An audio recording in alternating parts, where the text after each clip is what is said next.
No ano de 2021, eu preguei aqui na igreja um sermão intitulado O Gigante que Davi Não Venceu. E naquele sermão, eu tratei justamente do momento em que Davi sucumbiu à tentação e acabou adulterando com Batseba. Daquele momento em diante, a vida de Davi parece ter ido de ladeira abaixo, parece ter se complicado demais. E ontem, enquanto pensava a respeito do sermão, ele já estava pronto, mas estava pensando, refletindo, eu me lembrei do Tiago Pereira, de uma frase famosa do Tiago. A vida de Davi nesse momento era tipo assim: da agora para frente, só para trás. Davi se meteu numa situação muito difícil. Ele estava, por assim dizer, no lugar errado, isto é, no terraço do palácio, num momento onde era normal que os reis estivessem acompanhando os seus exércitos na guerra. Davi estava no lugar errado, mas também na hora errada. Diz-nos o texto que Davi caminhava pelo palácio e viu uma mulher tomando banho. Por fim, por estar no lugar errado, na hora errada, Davi acabou sendo levado a fazer a coisa errada. Davi acabou tomando para si a mulher de Urias, o heteu, e adulterando com ela. Aí eu fiquei pensando, irmãos, já que existe a possibilidade de estarmos no lugar errado, na hora errada, e por estarmos algumas vezes no lugar errado, na hora errada, sermos inclinados a reagir de maneira errada, é possível e é necessário pensarmos a respeito do fato de que nós precisamos buscar estar no lugar certo. E foi exatamente desta reflexão filosófica, por que não dizer, é que nasceu o sermão que apresenta aos irmãos que tenho chamado de o melhor lugar do mundo. Desconsiderando qualquer tipo de limitação, quer seja financeira, física, geográfica, ou qualquer outra limitação que porventura possa vir à sua mente, se eu perguntasse a você, e se você pudesse escolher um lugar para estar, que lugar seria esse? Qual o melhor lugar do mundo para você? Qual o melhor lugar do mundo para se estar? Eu tenho para mim que se nós fizéssemos esta pergunta nas pessoas com quem nós nos relacionamos, possivelmente alguns diriam: eu faria a viagem dos sonhos. No caso do pastor, a viagem dos sonhos é conhecer Israel, Egito. Quem sabe alguém poderia dizer: eu gostaria de ir em determinados lugares para observar, contemplar belezas naturais. Ou quem sabe ainda, alguém poderia dizer: não, na verdade eu gostaria de contemplar belezas arquitetônicas, talvez visitar Dubai. Ou quem sabe alguém poderia ter um sonho romântico, como nos tempos da minha adolescência. De verdade, pastor, o melhor lugar do mundo para mim seria uma ilha meio paradisíaca, onde o tempo parece ter parado e os problemas parecem não ter chegado ali. Qual é o melhor lugar do mundo para você? Qual é? Mas eu tenho para mim também que, por estar aqui e influenciado pela leitura que nós fizemos, muitos de vocês responderiam da seguinte maneira: pastor, o melhor lugar do mundo para mim é aos pés de Jesus. Tenho certeza que alguns de vocês me trariam esta resposta acertadíssima: o melhor lugar do mundo é estar aos pés de Jesus. E eu estou convencido que até mesmo as outras pessoas que não tinham pensado nisso, ao ouvir a sua resposta, concordariam com você. Porque afinal de contas, que tipo de cristão não deseja estar aos pés do seu Salvador? Que tipo de cristão verdadeiro não considera estar aos pés de Jesus como sendo o melhor lugar para se estar? Eu gostaria de propor mais uma pergunta para você. Então vamos lá. Você é o cristão que respondeu para mim: o melhor lugar do mundo é estar aos pés de Jesus. Já que estar aos pés de Jesus é o melhor lugar do mundo, por que muitas vezes não é o lugar que nós estamos? Por que aos pés de Jesus, o nosso Salvador, mesmo sendo o melhor lugar do mundo, não é o lugar onde muitas vezes, em determinadas fases da nossa vida, nós nos encontramos? Não deveria ser o lugar que nos dá mais alegria de estar? Não deveria ser o momento mais especial da nossa vida? O melhor lugar do mundo para um cristão verdadeiro não deveria ser aos pés de Jesus Cristo, nosso Salvador? Mas por quê? Por uma série de fatores. Muitas vezes, parece que nós estamos distantes dessa realidade. Vamos pensar sobre isso? Volte a sua atenção para o texto. Marcos não diz, mas João diz, no capítulo 12, versos 1 a 8, quando João conta exatamente a mesma história, a mesma passagem, com relatos na ótica joanina, e ele nos dá conta de que a mulher aqui, referida por Marcos apenas como mulher, é na verdade Maria, irmã de Marta, irmã de Lázaro, amigos de Jesus. E talvez você possa pensar: pastor, qual a utilidade dessa pergunta? Pode ser que apenas saber que era Maria não tenha lá tanta relevância assim. Poderia ser, se Maria não fosse o objeto da nossa análise biográfica dessa noite. É importante aqui lermos esse texto e termos na nossa mente a informação de que esta mulher, em Betânia, quando Jesus estava na casa de Simão, leproso, na verdade, nesse momento, ex-leproso, havia sido curado por Jesus, essa mulher que chega com um recipiente contendo uma fragrância, um aroma extremamente precioso, caríssimo, por causa da sua escassez, é Maria, irmã de Marta, a mesma personagem do texto que nós lemos na abertura desse culto, a mesma personagem que prostrou-se aos pés de Jesus, quando Jesus chegou até a aldeia para ressuscitar o seu irmão Lázaro que havia morrido. Por que saber que essa personagem é Maria é importante e relevante para nós? Justamente porque Maria, esta Maria, é citada em 3 momentos em todo o Evangelho. Você encontrará 3 acontecimentos em que esta Maria, irmã de Marta, irmã de Lázaro, está envolvida. O primeiro evento é justamente este. Aqui eu não estou tratando de ordem cronológica, apenas para citar. Um dos momentos, melhor dizendo, é exatamente este que nós acabamos de ler. Jesus está em Betânia e ela chega e unge Jesus com nardo, com esse perfume caríssimo. O outro momento está descrito em Lucas, capítulo 10, versos 38 a 42, texto que nós lemos na abertura desse culto, quando ela está hospedando Jesus em sua casa. Um terceiro momento, e eu já acabei antecipando, é quando Jesus chega em sua casa, porque havia recebido a informação de que o seu amigo Lázaro, irmão desta Maria, estava profundamente doente. E Jesus demora propositalmente para chegar, e quando Jesus chega, Lázaro havia morrido. É importante, meus irmãos, nós pensarmos a respeito de que todas as narrativas que apontam para esta Maria, embora sejam circunstâncias muito diferentes, contextos diversos, possuem uma característica semelhante em todas estas narrativas.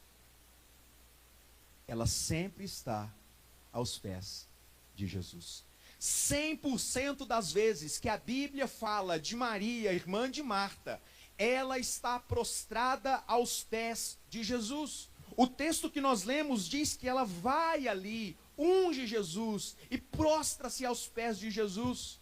Na narrativa de João, nós lemos que ela faz isso e unge os pés de Jesus, enxugando os seus pés com os próprios cabelos.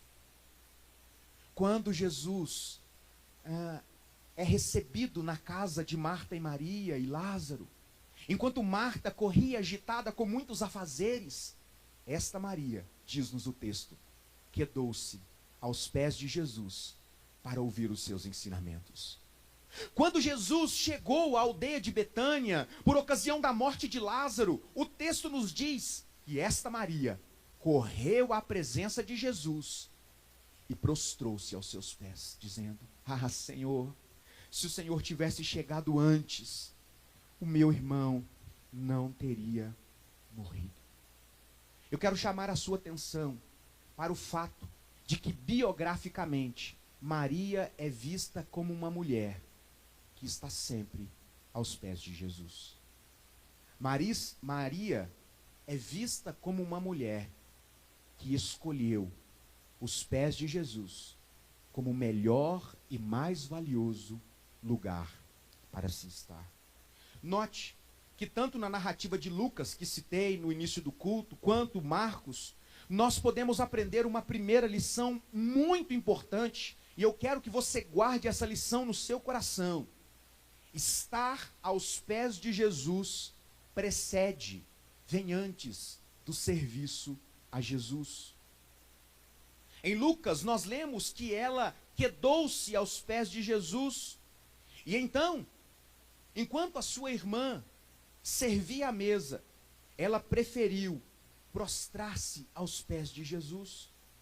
No texto de Marcos, nós lemos que enquanto as pessoas estavam no entorno de Jesus, quem sabe com conversas paralelas, o texto nos diz que ela ungiu Jesus e prostrou-se aos seus pés.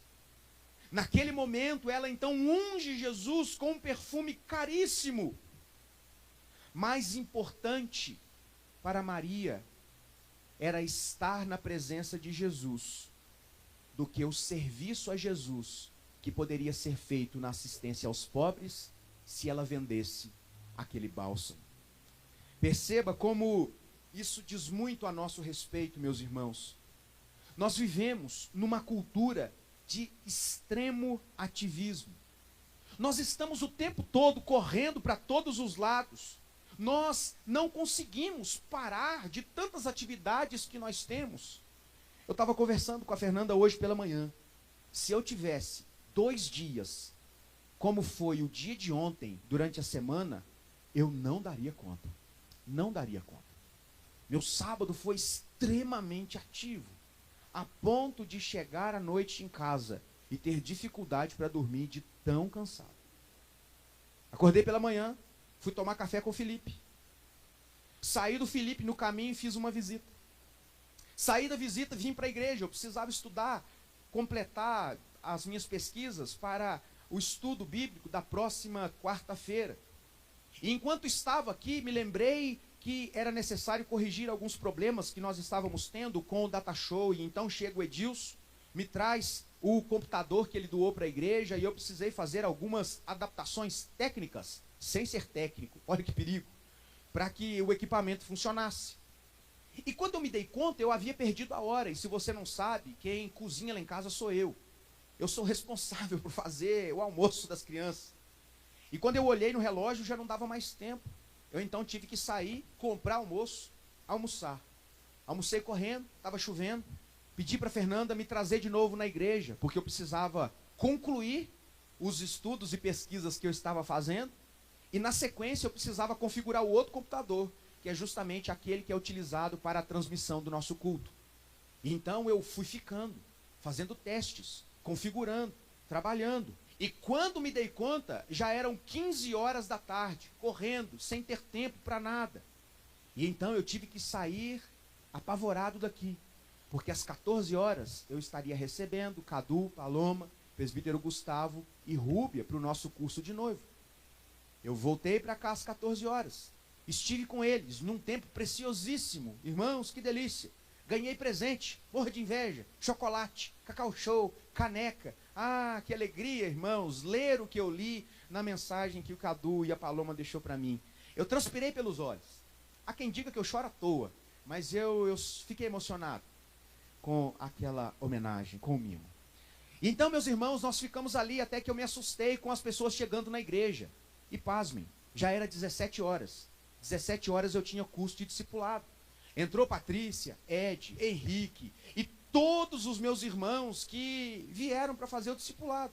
E às 17h10 nós começamos os nossos estudos, falando de pecado, de salvação, de regeneração, justificação, lendo a Bíblia, orando, explicando como nós enxergamos Deus e como Deus age em relação a nós, até que eu me assustei com o Edilson entrando de novo na igreja. Pasmem, já era 19 horas. Edilson e Renata haviam chegado para os primeiros preparativos para o encontro de casais.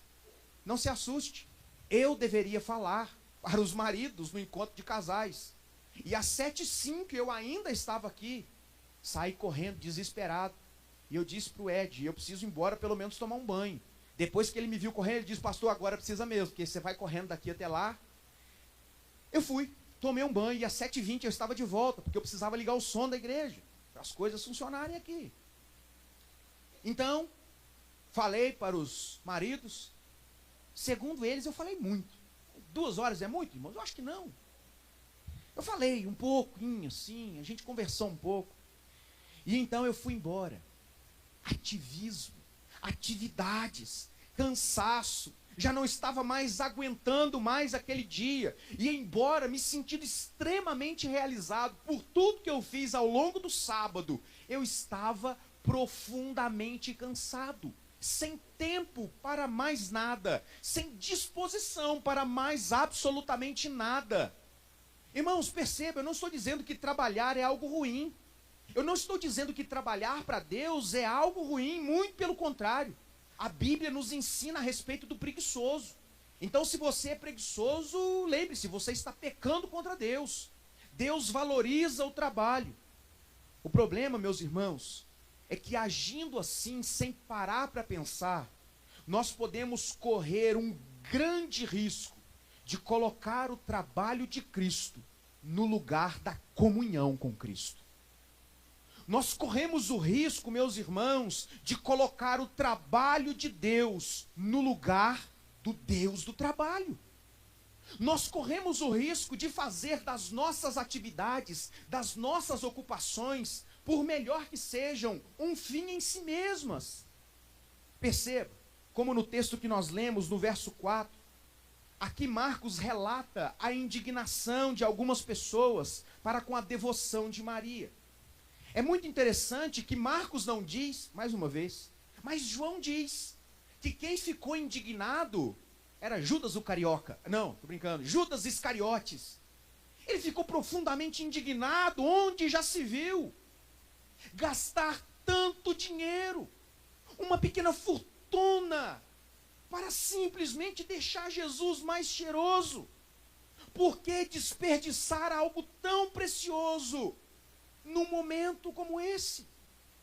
A partir daquele momento, irmãos, eu imagino que não havia bons fixadores. E por mais que o nardo fosse perfumado, e deve ter perfumado aquela casa, as pessoas que estavam em volta, pouco tempo depois, um lugar muito quente, muito úmido, aquele cheiro vai se dissipando. Então parecia não durar muito tempo. Então, Judas está preocupado que com o dinheiro que poderia ser obtido com a venda daquele perfume precioso, poderia alimentar muitos necessitados. Verso 5. Alimentar necessitados.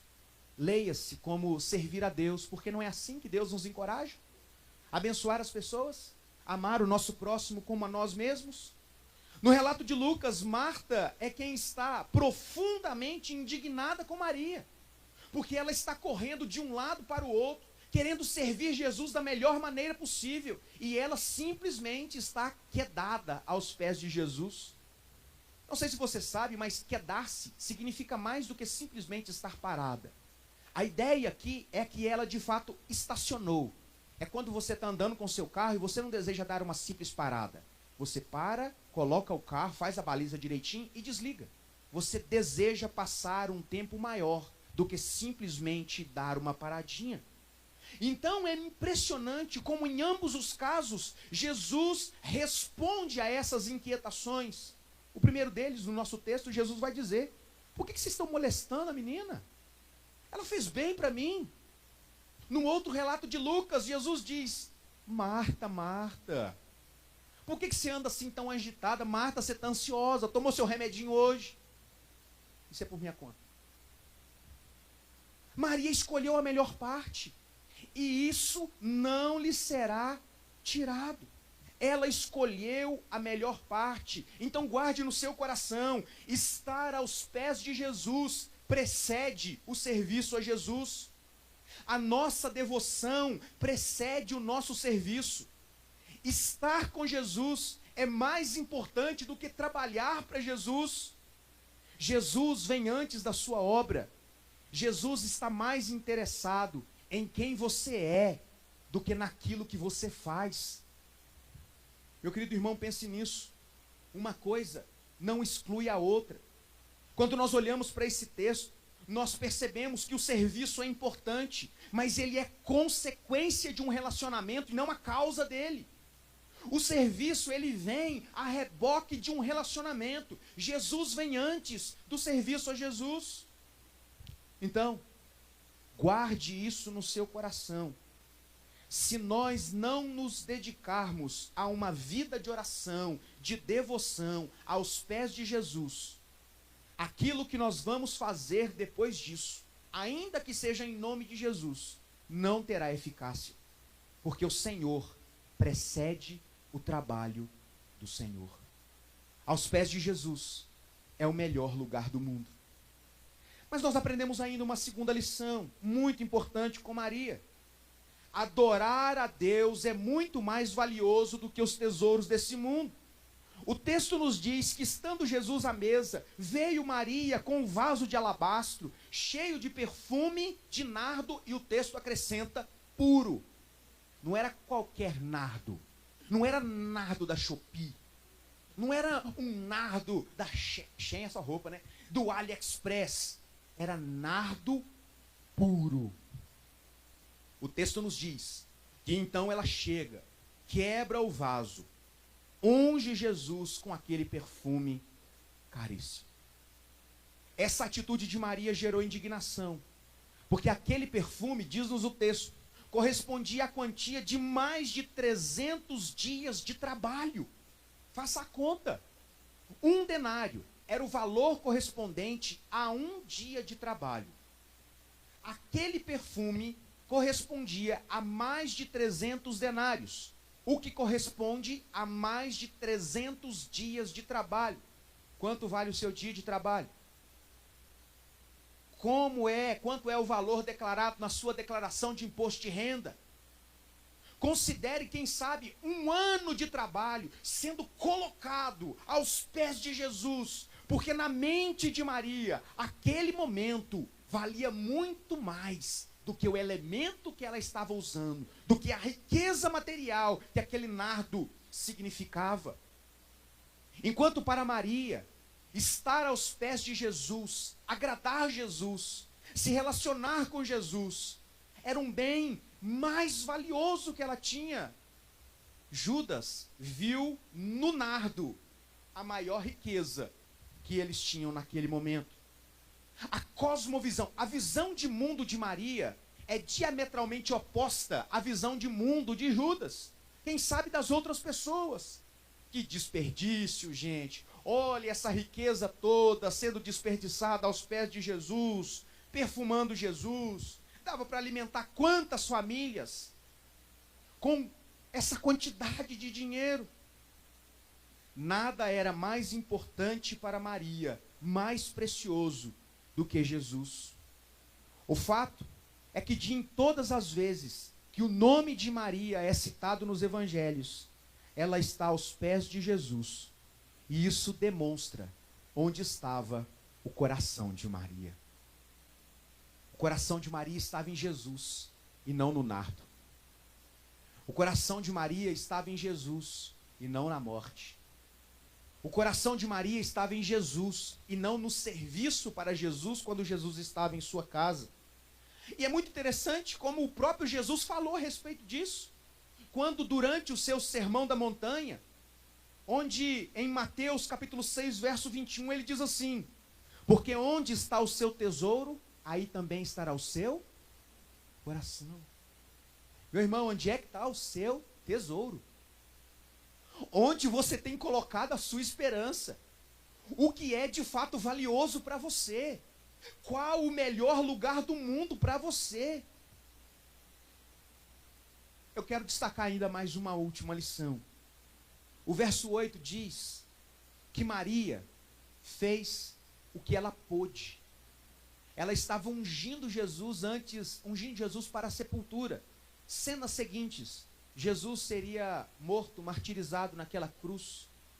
E é muito interessante que a explicação de Jesus para aquilo que Maria estava fazendo é o seguinte: não atormentem Maria, ela fez o que ela pôde. Meus irmãos, a ideia de Jesus é que Maria fez tudo o que estava ao seu alcance. E aí eu quero fazer mais uma pergunta para você. Considerando o fato de que você concorda comigo, que estar aos pés de Jesus é o melhor lugar do mundo, você tem feito tudo o que você pode para estar nesse melhor lugar do mundo? Você tem envidado todos os seus esforços para estar aos pés de Jesus? Se você estivesse no lugar de Maria, ou quem sabe no lugar de Judas, qual destino você daria para esse nardo? Você ungiria Jesus? Você estaria aos pés de Jesus? Ou você estaria pensando em como aquele nardo poderia ser transformado em riquezas? Você teria feito tudo o que você podia para estar aos pés de Jesus? Sabe por que eu estou fazendo essa sequência de perguntas? Porque muitas vezes nós espiritualizamos as nossas desculpas. Gente, crente é especialista em dar desculpa esfarrapada e espiritualizar ela. Pense comigo, quantas vezes eu e você oramos por motivos que na frente nós descobrimos que tem se tornado o maior empecilho para nos relacionarmos com Deus. Pense comigo, o trabalho é uma bênção. Deus ama quem trabalha. O preguiçoso é condenado por Deus, é um pecado contra Deus. Então trabalhar é bom. Trabalhar glorifica a Deus. Trabalhar dá sentido à nossa vida, sentido de utilidade. Isso faz bem para nós. Mas quando o trabalho se torna um fim em si mesmo e tira o nosso tempo de comunhão para Deus, o trabalho se tornou um problema. E muitas vezes nós espiritualizamos as nossas desculpas. Muitas vezes nós dizemos que não temos tempo mais para orar, porque afinal de contas, nós estamos inseridos em muitas atividades da igreja. Muitas vezes nós dizemos que não temos tempo para isso ou para aquilo, porque nós já estamos comprometidos com outras atividades lícitas, boas, importantes, mas que demonstram não ser Jesus Cristo prioridade na nossa vida. E eu quero que você guarde mais uma coisinha no seu coração. Deus não está nem um pouco interessado nas desculpas esfarrapadas que nós apresentamos, nem mesmo aquelas travestidas de piedade. Deus não está preocupado com as desculpas que nós damos para a nossa inação, por amarmos mais as coisas desse mundo, por amarmos mais os tesouros desse mundo, por desejarmos mais estar em outros lugares, longe dos pés de Jesus. Ele não está nem um pouco interessado no nosso ativismo, porque numa perspectiva bíblica, teológica, o trabalho é consequência do relacionamento e não a causa dele.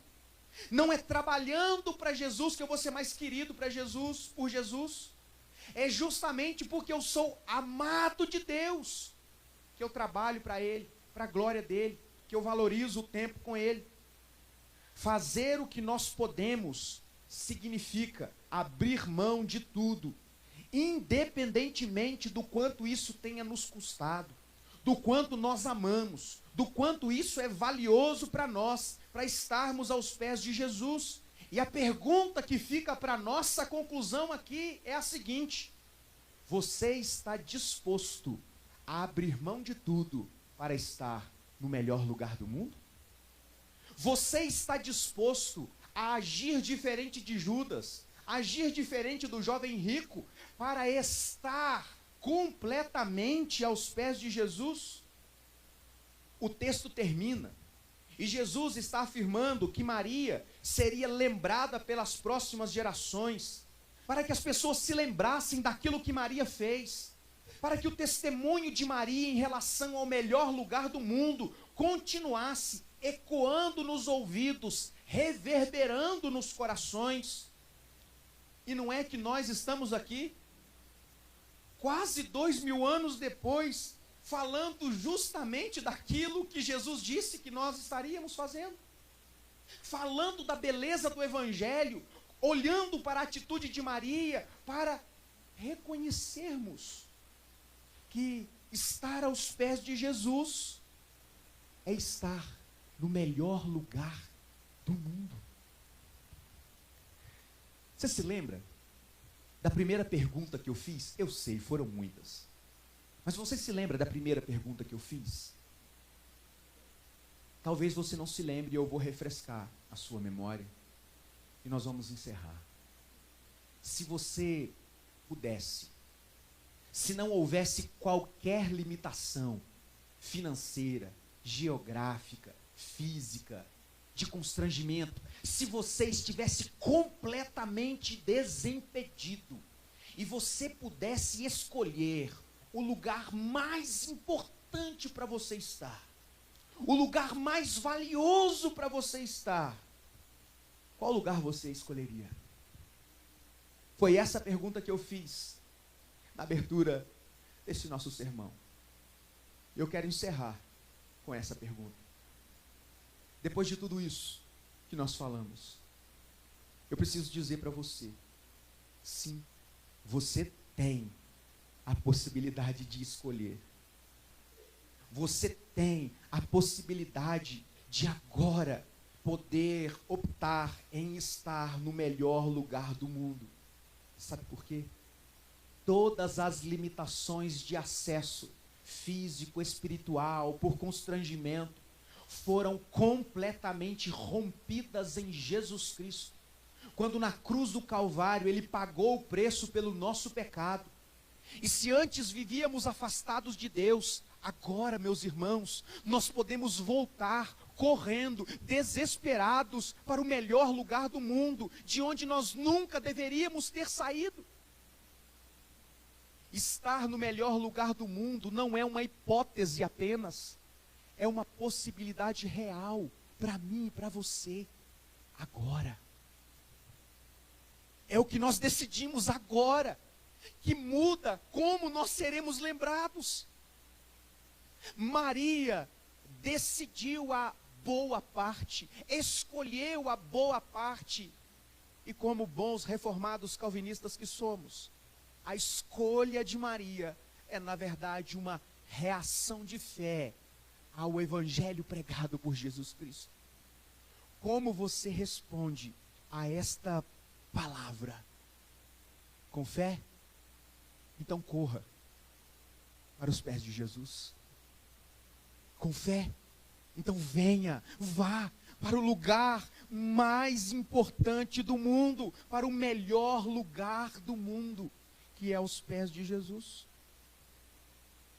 Qual é o melhor lugar do mundo para você? Qual é? Aos pés de Jesus? Sim. Está esperando o que então para ir para lá? Está esperando o que então para se reconciliar com Deus? Está esperando o que então para dizer: Senhor, seja de fato o Senhor da minha vida? Está esperando o que então para confessar os seus pecados diante do Senhor? Está esperando o que, meus irmãos, para desfrutar do melhor dessa vida? Estar na presença de Jesus não é uma mera hipótese, mas uma realidade para você nessa noite.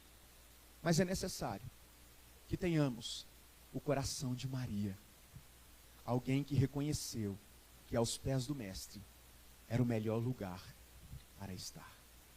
Alguém que estava disposta a abrir mão de tudo, tudo, para estar aos pés de Jesus e honrá-lo com sua vida, fazendo tudo o que podia para estar aos pés de Jesus.